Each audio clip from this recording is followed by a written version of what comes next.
But when he comes back after being out that long, do we put those expectations back on the Warriors to see if they can do it one more time? Depending upon how he comes back, but yes. I mean, yes, you have – who is the greatest shooter of all time?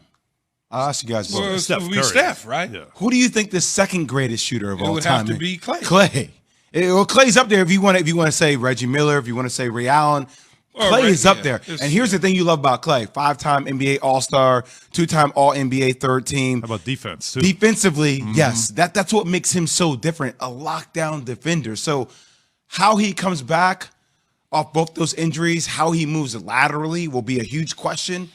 But, man, this team is hovering around the 7th, 8th seed with just Steph Curry playing out of his mind. If you add Klay Thompson to that mix, the West seems like it's open. I mean, Phoenix – I don't know how much longer CP3 is going to play.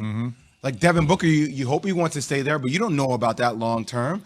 LeBron is getting older. Yes, you got the Denver Nuggets with Jamal Murray and the way Jokic plays. He's got to come back from an injury. Okay, right? Clippers. Utah's not going anywhere. That's still very young core. But Clippers and Kawhi, PG, okay, they'll be there, but like they're still trending towards getting a little bit older.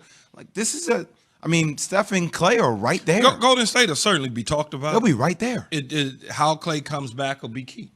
I mean, that's really what it is. Physically, what he can, his ability to move. If he's able to still move around and do the things that he is in the league to do, which is shoot the deep three, play defense, if he can do those things, then yeah, I think that they will be in the mix. They got to probably make a couple adjustments along the way in terms of getting some help in certain spots, but they'll be in the mix for sure. If they get bigs, and then what I like about that, Alan, is that it puts Andrew Wiggins – who's finished the year, he's finishing the year strong, right? Strong.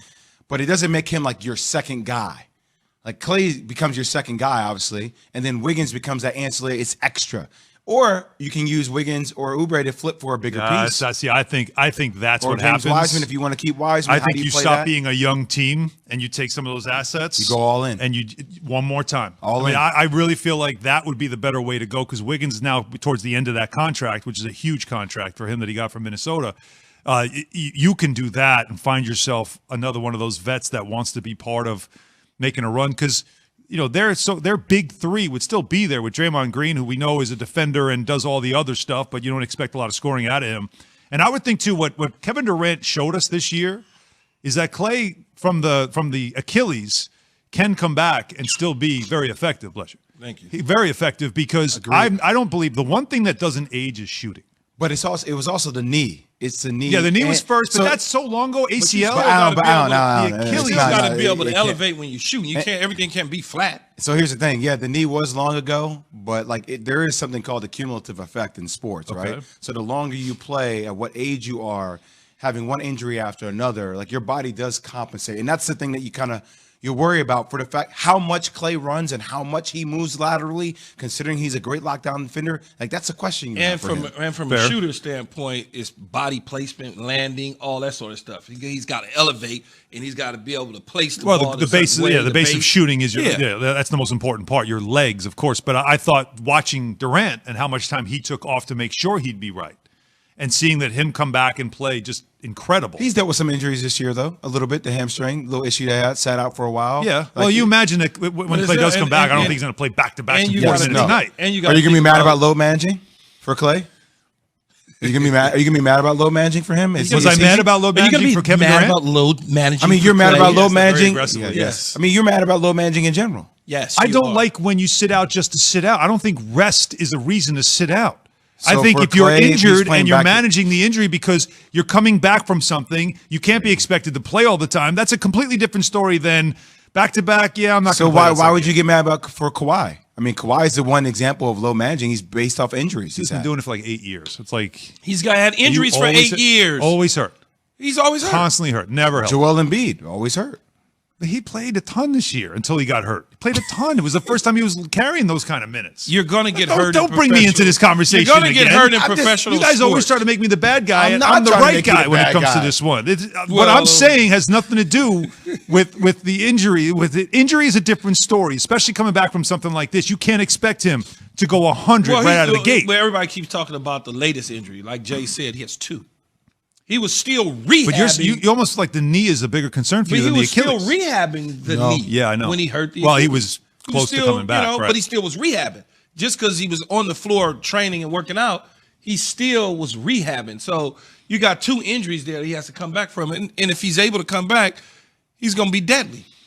There's no doubt. Like I said, I think it makes them interesting, and that's what I wonder now. What do they do if you're the Warriors? Do you look at your roster, which for the most part it is a younger group, and do you take this team and then say, okay, Klay's back, and we like the way he looks. We have Steph. Go ahead. I just want to chime in here because I just looked it up and I forgot. So he tore with the ACL in the left knee. Left knee. Yep. Okay.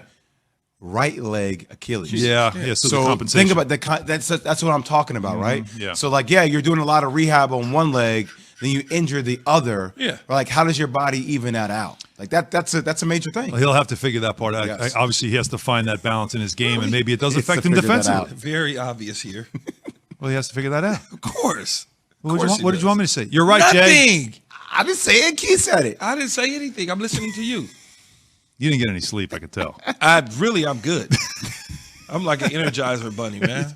Oh, yeah, because your team did get the win. Yes, I just want to know what correct. they end up doing, because if you take some pieces off that team and try to trade it for another vet and find your this version of Iguodala or somebody like that. Bradley Beal help them? Oh yeah. Well, he and Klay are the same position, though. Right? I mean, Klay's a way better defender, and Klay's taller. You need wouldn't you say you'd need a wing?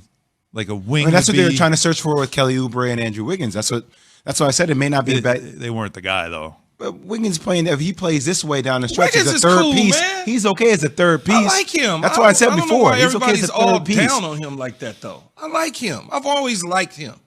Okay. I don't know if he's that guy, though, to win a championship. Let me ask you, guy that is willing to take that. Again, not getting shots can affect some guys. Not getting enough shots can definitely affect the guy and how he plays. Shots now No, he is. No, but he's still Clay good. Let's ask this question. I mean, does Steph Curry stay in Golden State for the rest of his career? Yeah, Absolutely. I think he does. You think that's a done. lock? Yeah, it's done. Don't you? You really think he would leave? I just don't know anymore with the way guys see the league. I mean, I would think so, Well, but I'm not sure. Think about it, though.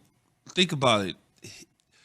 Only reason why D Wade left Miami is because Miami didn't want to do right at that moment in time. Yeah. So he left. Other than that, who's like really leaving that's a main staple of an organization that like already won chips. championships? Yeah, you've already got nobody's it in your mind. leaving. But LeBron, that totally- was totally different. Bit of a difference. Tournament is good. We did. There's no doubt about that. It was the game to watch, and it lived up to it. We're going all the way down to the wire. There was a lot of drama, and I'll tell you what, Key, God bless you. As a Laker fan on the East Coast, to go through the anxiety that you admit you had, which you should have, and B, you stayed up with it. Knowing you had to get up early to do this show, you still stayed up with it to watch it live. From beginning to end, didn't miss a minute. Watched the Memphis game or whatever. That was just a tune-up. Meanwhile, I was stressed out from 6 to the end of the game. The game ended. I probably rolled over about 1:30-ish. You know, I caught a little Sports Center, perk and all. You know, I caught a little bit of that, but closed my eyes, woke up for the show. But yes, stress, like to a whole nother level. It was one of those deals. It's like, man, I know we not. Even in the fourth quarter, because our lead was never more than, I think, 7 points in the fourth. So y'all were down 15 earlier in the game. Yeah, but you buried the first lead of the game was in the fourth. Exactly. So it was kind of like, you know, I'm like, you were trailing by 14. I'm sitting there, man. Wardell. I'm like, but different. I felt good because LeBron set out to like about the last 5 minutes of the game, and he came in, and I'm, you know, that in basketball, you know, you can eat that 5 minutes or eat some points up. So I felt good about that. But it's just anything could happen when he hit the my eye shot. Oh my eye. When he hit that shot, oh yeah. Lay down some more, the whole thing. When he got hit by Draymond, I'm screaming. I'm like, just lay down, man. That was a hard hit, too, because Draymond stepped over him, by the way. I don't know if you saw that. He did. Yeah. He stepped over him. He stepped over him. Draymond, Draymond always does those psychological type things. But Draymond didn't intentionally. No, he didn't do it. Yeah. And it was a hard playoff foul. Foul. And so I'm screaming at the TV. I'm saying, lay down. Roll over like a dog.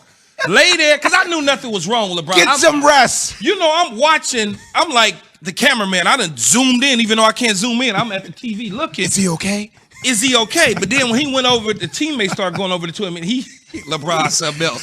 Look, if you watch it, next time you watch it, You know that look he gives you, like, he gave his hands and he rolled over my eye, the whole deal. And they said something to him and he was kind of like, oh, I was like, yeah, brother, milk it. some Hollywood. That's so Hollywood. Entice the referees into the flagrant. Do it, baby. They didn't, though. Called it a common foul. Again, 103-100. The Lakers beat the Warriors in the 7-8 game. And this was, again, for the play-in tournament, we didn't really get a lot of sizzle in the first day in the Eastern Conference matchups, but we certainly got it in the nightcap of the Western Conference of the first day.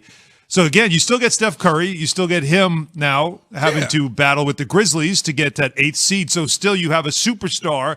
And that'll be, we'll talk more about that later in the week, but you have – And you also have Ja Morant, who's trending towards superstar. For and he versus Curry should be a lot of fun. But Steph went for 37, and he was special in this game. I know we've been on our show multiple times, and Alan, you and I have said that, hey, Jokic is going to win the MVP because he's played almost every single game. Yeah. But it almost feels like it's by default to a degree, even though he's having a spectacular season. How do you not give it to Steph, though? Like, that's a legit question. Maybe all voters have their votes in already, and that's why, people just thought it was a lock. I thought it was a lock. But watching the way Steph kind of ended the season and watching him play last night, I know they lost. But damn. Yeah. I mean, the shot he hit before going to half, the hezzies he's hitting people with, the shot, it's every shot, it's like showtime. The reverse layups, the body control, all that stuff. Yeah. Yeah. Oh, look at this. Oh, That's why I get my goodness on ESPN2 right now, just seeing the highlights. But